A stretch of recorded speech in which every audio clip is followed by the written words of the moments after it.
Greetings, my friends, and welcome back to my channel. This is Carrie Konyha bringing you another episode of Collective Awakening Weekly. This is a weekly energy update and activation to support our journeys in spiritual awakening, healing, and empowerment. In this episode, we're taking a look at the cosmic energy shaping up around the Gemini new moon happening on May 30th.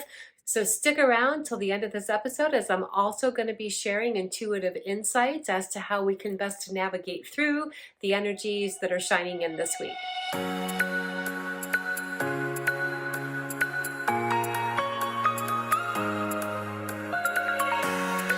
Welcome back, friends. So we are coming into the second week of Gemini season. Just as a little recap here, the sun went into the sign of Gemini on May 20th. And when the sun is in Gemini, it really activates an inner exuberance within us. It activates an urge for us to really be in our self-expression and share expressively with others. It's also a time where we have an intrigue around learning. We have an inquisitiveness around social activities, and we really just want to be out, involved with life, where we can experience a sense of awakened, enthused vibrancy in our life. And that is essentially the energy that's taking shape this week, and it's going to be even more activated by some of these other astrological transiting energies that are happening that I'm about to share. On May 24th, Mars went into the sign of Aries. Mars feels really at home in Aries because Mars is the ruling planet of Aries. Both Mars and Aries represent a driving force in our life. It can be seen as the warrior archetype, or even the spiritual warrior archetype within us. It's what motivates us and compels us and drives us. So for the next few weeks, we're really going to be feeling the influence of this transit within ourselves. The other thing that I want to mention here about Mars is that in astrology, Mars represents the sacred masculine principle. And the reason I'm bringing this up is because we also have on May 28th, Venus, which represents the sacred feminine, moving into the sign of Taurus, which Venus also feels at home in Taurus because Venus is the ruling planet of Taurus. When I think Venus in Taurus, my mind immediately goes to the wisdom teaching centered around the Empress card in the tarot. The Empress card represents all things connected to the planet Venus. It represents the sacred feminine. It represents the true archetype of sensuality, meaning enjoying pleasures of the senses. And this is especially activated when we have Venus in Taurus. Taurus is an earthly, sensual energy. So we also have this influence impacting us for the next few weeks. We have the archetype of the sacred masculine feeling right at home in the sign of Aries. And we have the archetype of the sacred feminine, Venus, feeling right at home in the sign of Taurus. Now, we all have within us a feminine and masculine component. This can be seen as yin yang, solar, lunar. I want to bring this to our attention because some of the additional transits that we have going on leading up to and around this new moon are essentially inspiring, expansive, action-oriented, creative manifestation-like energies. And this harmonized energy going on with both Mars and Venus has an impact within us all individually, where we're feeling very in harmony with our own inner sacred feminine and masculine.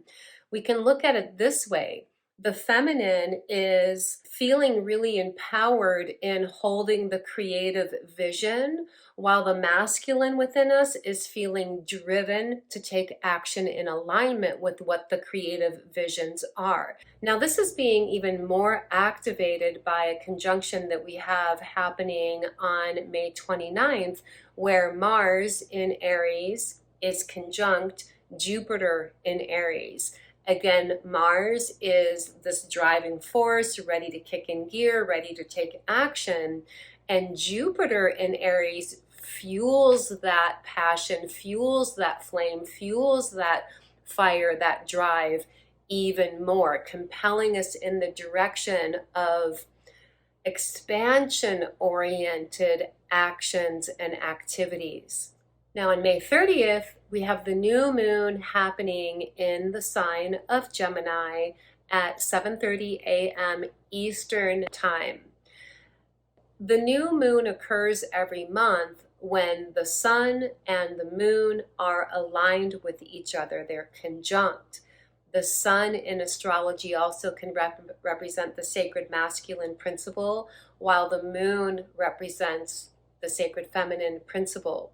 So we have the sun and the moon aligning on the new moon, and we have both Venus and Mars transitioning into their respective ruling planets, which again activates this sense of internal harmony of the sacred masculine and feminine principles within us. So this is coming in regarding the sun-moon alignment and the Venus-Mars transits that are happening right now.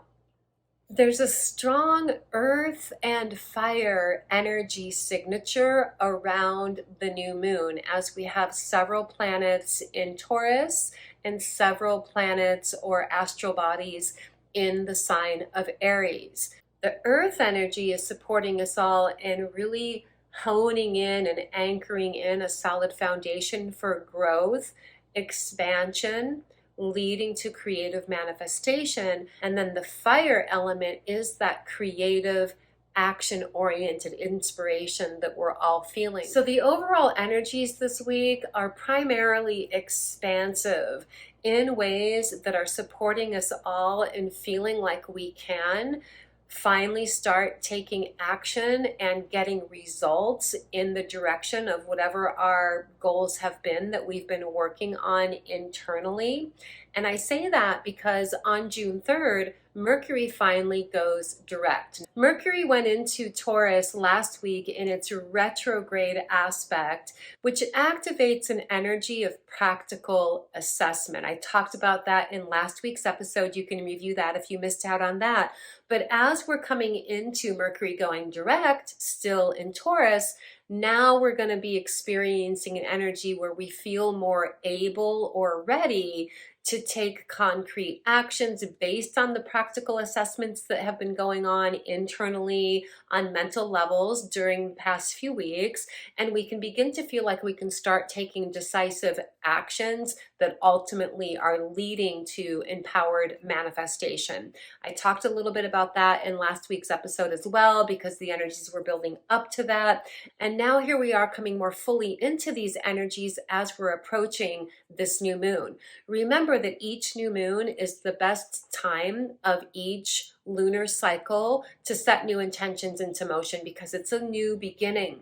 And I really am sensing that with this particular new moon energy happening in the sign of Gemini, which further inspires the implementation of ideas that have been brewing for quite some time within us, and also inspires us to get out and about and just be interacting and sharing with the world around us. So I really feel that this particular new moon and the actions that we take, the decisions that we make around this new moon are actually going to make us feel like we can finally start getting somewhere with what some of our longer term plans have been. So all the way around, this new moon is igniting expansion. Over this window of the next several weeks, we're all going to be feeling really inspired to express ourselves. And this can be on personal levels. It can be in connection to our creative ambitions, our professional goals, but this is definitely a time of self-expression. Now, with the Gemini energy kicking in, the Mercury energy kicking in, it really feels like this is a super good time for putting energy into any type of creative project that literally is connected to any form of communication, whether it's organic communication through verbal interaction or technical communication through writing or any type of digital form of communication on the internet. This is a really good few weeks to start putting energy in the direction of your communication oriented tasks or goals. So before I get into the cards here, I want to finish by saying that on June 4th, we have Saturn going retrograde in the sign of Aquarius. This supports a deep reassessing of our social spheres in ways that bring us into ultimately more alignment with what our true soul essence and calling is. During this past week, I've already been noticing this energy kicking in just through me having conversation with clients that I'm seeing throughout the week. There's been several instances where people are sharing with me about how they're feeling compelled to make some changes in their social circles, where maybe there's people that they felt really aligned with for a long time and now they're not feeling so aligned, but they're feeling guided to explore other avenues of social connection. So if you're a person who's experiencing that, just know that on one level, this is you being influenced by this Saturn retrograde in the sign of Aquarius. But I also want to say that, like, at more of an at-large type of perspective, it's quite natural for people to experience shifts in their social circles that correspond with growth patterns that we experience. As we're growing through life, we either grow in alignment with the people who are close to us or not. But if not, it's nothing to be shameful of. It's nothing to be self-critical over. It's nothing to feel guilty about. It's a natural part of life's experiences. And the best way that we can work with it is just to honor what your guidance is, because energy doesn't lie. Our guidance is never off or wrong. As long as we are feeling genuinely tapped into our soul guidance and not like the fear-based aspect of us, we can rest assured that our guidance is guiding us in the direction always of our highest and best reality. And that does include matters having to do with the circles of communities that we associate with. Today I'm working with my World Spirit Tarot deck by Ansa O'Leary. I'm going to put a link down below in the description on how you can get this deck if you like it. This is one of my favorite decks. I worked almost exclusively with this deck for about 20 years. And I really love it because the symbolism in this deck sticks pretty closely to the traditional Rider-Waite tarot. So if you are like a true to form tarot reader, which can be different than reading oracle cards, I definitely recommend this deck. You'll have a chance to see some of the images as I'm selecting some cards here, and hopefully you'll get what I mean by recognizing how the symbolism relates to the traditional Rider-Waite. So let me go ahead and select 3 cards here.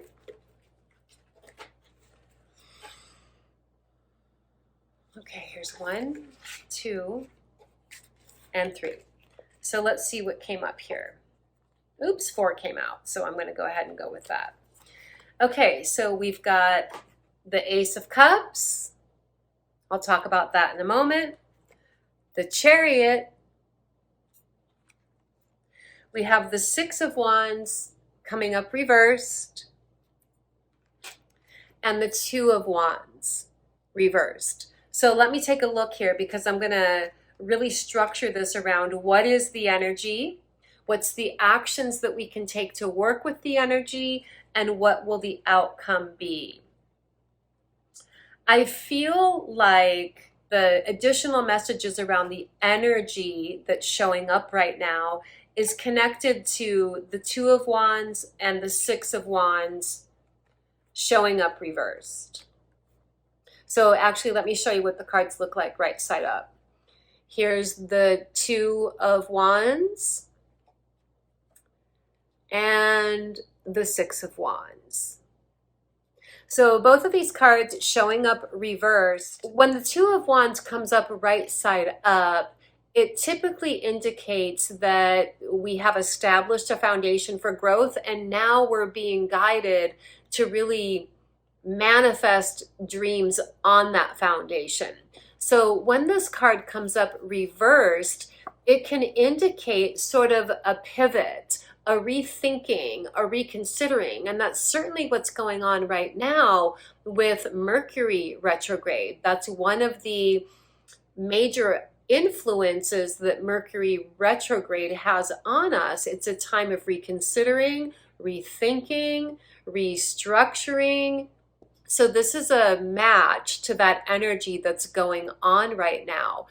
Be aware of exactly what it is that you're reconsidering or rethinking, because awarenesses that you gain during this time is what's going to lead to empowered, expanded, oriented action right around the corner. I mean, within the next few days as we're coming into this new moon.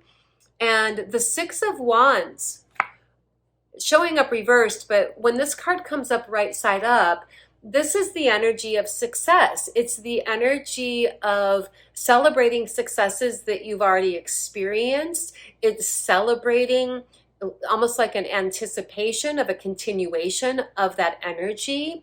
Typically, when this card comes up, it also indicates that you feel a strong sense of encouragement and support by people around you who appear to be really seeing you, acknowledging, recognizing your talent, skills, abilities, or whatever it is that you're bringing to your life, and celebrating that with you. In the reverse position, it can feel like you're sort of going it alone. There can be a little bit of an energy of uncertainty around the steps that you are intending to take. There can be a little bit of an energy of maybe not necessarily feeling like you have support of people around you, but that's not an indicator to not go forward. Sometimes we need to be in this type of energy so that we can really tap into our own self-confidence, our own self-leadership. And I feel that that's very connected to the energies that are shining in now. I really feel that with Mars coming into the sign of Aries and Venus coming into Taurus, this is an energy that is going to support us in ultimately finding our own inner enthusiasm, our own inner courage, our own convictions around our values. And this is a time where we're all being guided to really be strong in our self-leadership. And that, again, is what's going to lead to breakthroughs, which brings us to the action that we can take. The action that we can take is the Chariot card. The Chariot is assigned to the number 7, which is in the tarot a number that's connected with self-actualized, self-chosen changes. So we're choosing to lead ourselves forward, perhaps into uncharted territory. It's the energy of embodying courageousness that we need to move into uncharted territory. But this is definitely an energy of forward movement, growth, exploration that leads to expansion, not only in the physical world of manifestation, but expansion of awareness and consciousness. And then the result of being in our courageousness, being in our self-confidence, being in our leadership, and daring to take a little bit of a personal risk and lead ourselves forward in the direction of whatever our goals and dreams are now that we finally have an opportunity to make headway with. The result is the Ace of Cups, the energy of well-being on a sensing feeling level. This reminds us also of the need to be receptive to the signs and synchronicities that cross your path, receptive to noticing the signs that the universe is showing you that you're being supported in achieving your goals, receptive to the blessings that are shining in, being receptive to the receiving the full return of the energies that you're intending and setting into motion with your intentions. So open receptivity equals the completion of a manifestation cycle, and that leads to enhanced or the continuation of holistic well-being on an actual experiential sensing feeling level. This is also very connected to that Venus and Taurus energy in the way that it's the actual feeling experience of well-being. Let me know in the comments how this is all shaping up for each of you.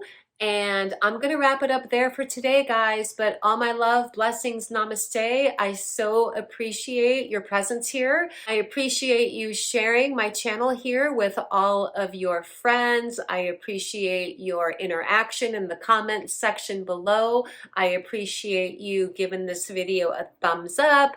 And I will see you all around the corner in the next video. Bye, guys.